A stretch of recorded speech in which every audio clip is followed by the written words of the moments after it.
Do we actually need games that look like this? I don't think so. Hello, buddy. Today we're going to be talking about graphical fidelity and the overperformance and overvisualization of video games and how it's basically useless and worthless. And it comes down to semantics at the end of the day and is nothing more than, for lack of a better term, a dick measuring contest between games that serve no real purpose. I do want to start by saying my answer is not very blatantly yes, we need them, or no, we don't need them. I think there is a little bit more nuance to that. Overall, I think no, we don't really need such high graphical fidelity, but it is nice. I believe that whenever it comes to new AAA games, you should constantly be trying to make the graphics look better, but it should not be constantly having the games be as realistic as possible. They should not be, let's push the boundaries with every game and make them as close to real as possible. I think what each game should be in a series or whenever a new game comes out, it is, let's make it as high fidelity as possible to make it fit the art style, right? Let's take, for instance, Cyberpunk 2077. Cyberpunk 2077 is one of the most jaw-droppingly beautiful games I've ever played.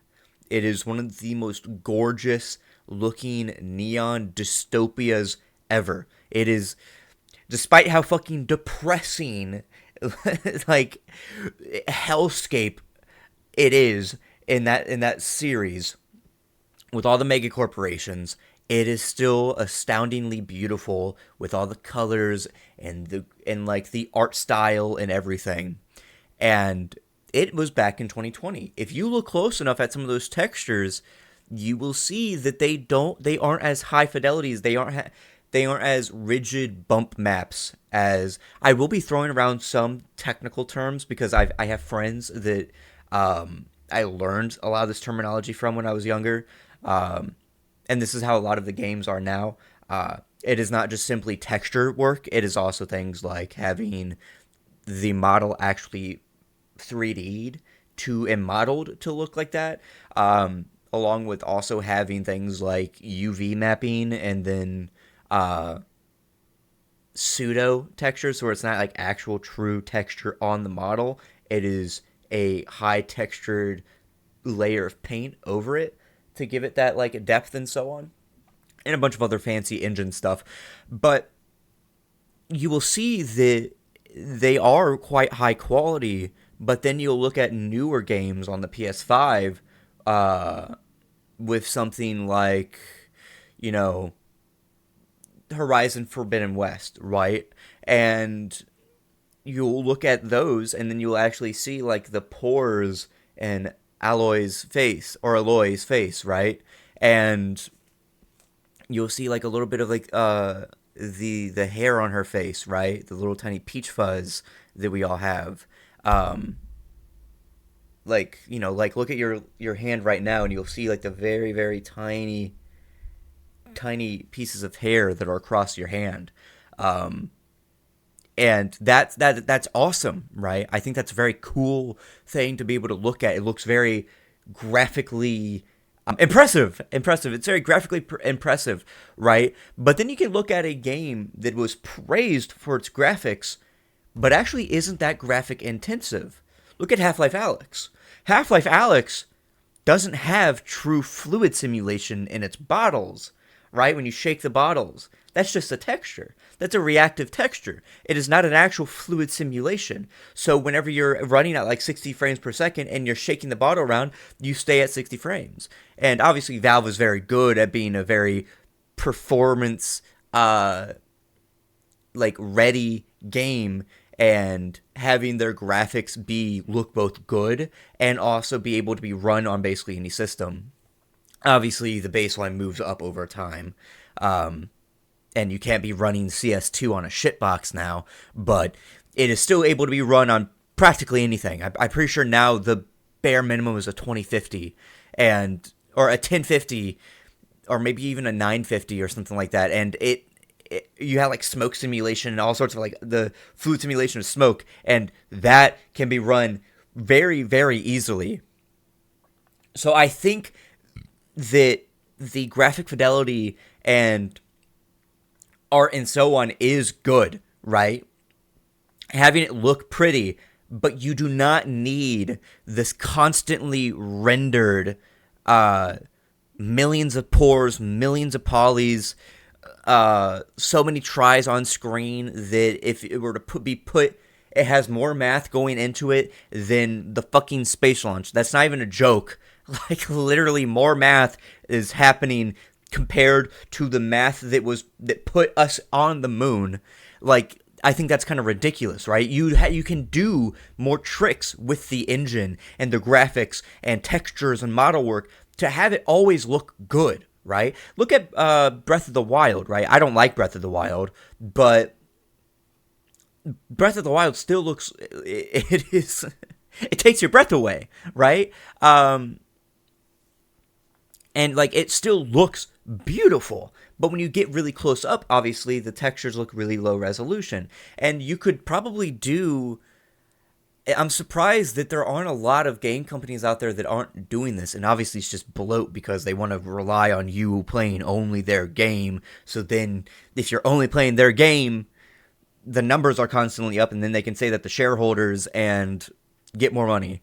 That's why I guarantee why so many games are so bloated now, where it's the only game on your PC or on your system. But yeah, I'm surprised they're not doing like the Deus Ex trick, right? For those of you who don't know, back in the day, Deus Ex, the very original immersive sim game, whenever you were far away, the textures looked good. But that was because they were far away. And if you were actually to zoom in on those textures while they're far away, they would look very low resolution. But once you got closer, the game was actively rendering new textures to be higher fidelity as you walked closer to them. And I know that was a practice for a very long time, was to do that, right? Was to not have all the textures loaded in as high resolution as possible, to kind of like paint the illusion of high fidelity at very far away. But now everything is rendered in at real time and so on, and it is very performance intensive, and honestly gatekeeps a lot of people from experiencing those stories.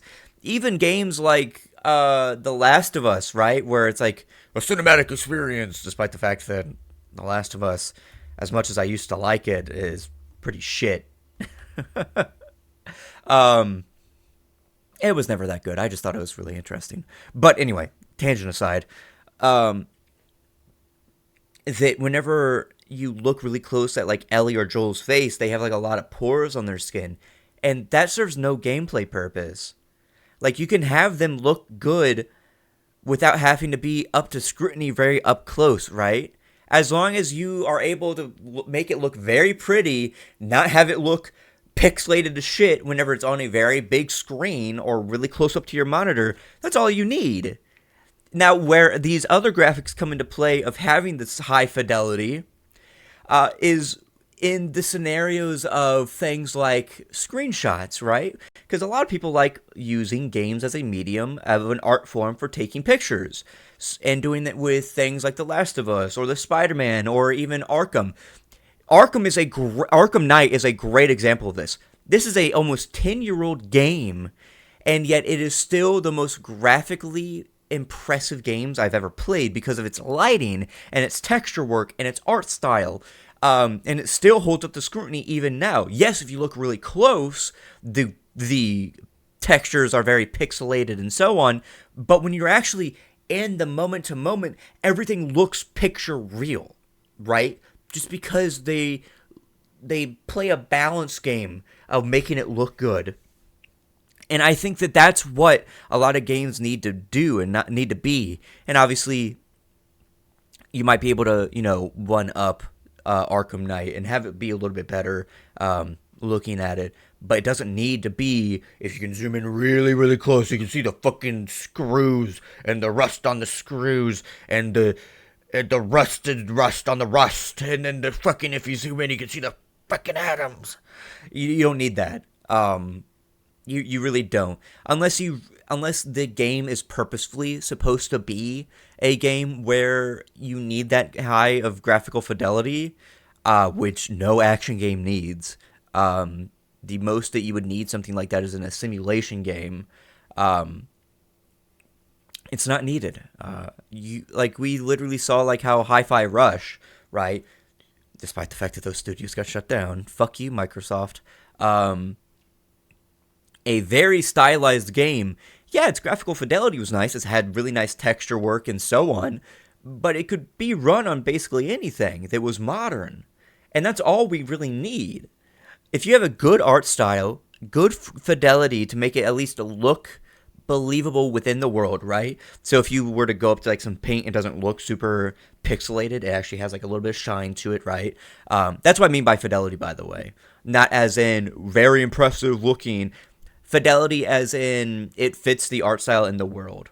Um, so like if you had a bottle of paint, right? It's not just a flat texture.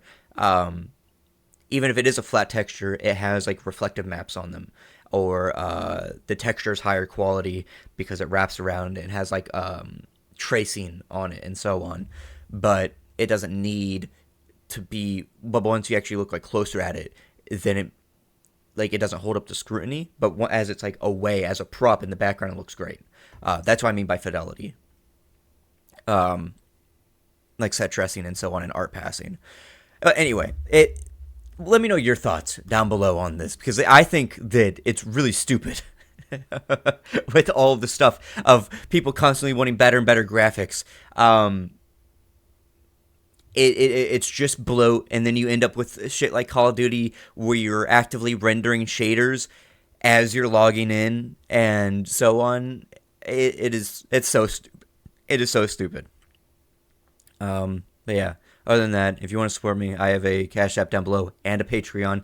There are stuff that you get from donating to Patreon. Other than that, let me know your thoughts down below. As always, I will see you guys next video. Bye.